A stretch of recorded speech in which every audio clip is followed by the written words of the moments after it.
up.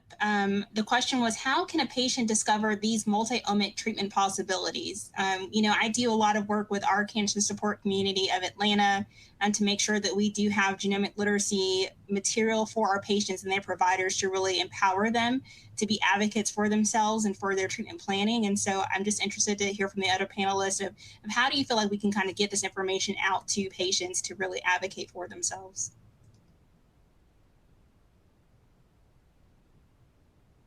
At our facility, we run the TSO 500, and it's both a DNA and RNA sequencing approach.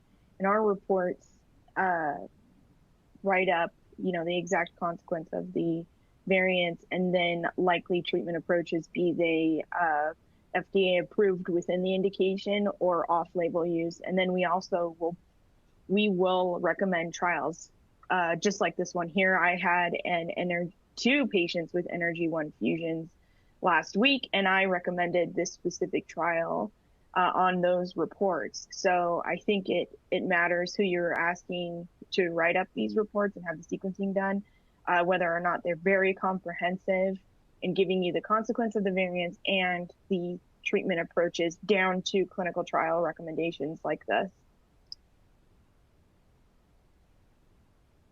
I think in places that have nurse navigators, where the nurse navigators are trained on these modern techniques, they can be a great advocate for making sure that the proper testing is ordered. Most medical oncologists know about the testing and use the testing, but there's still a lot of confusion on which test to order, when to order, et cetera, in that community. Same thing with radiation oncology and surgical colleagues.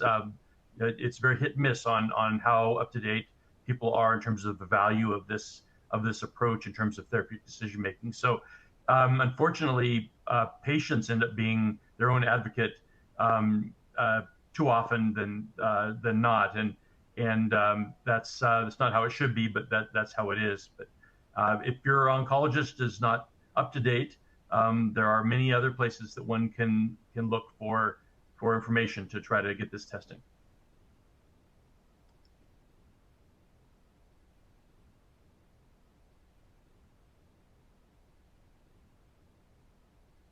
Then I think this has been a great discussion. Thank you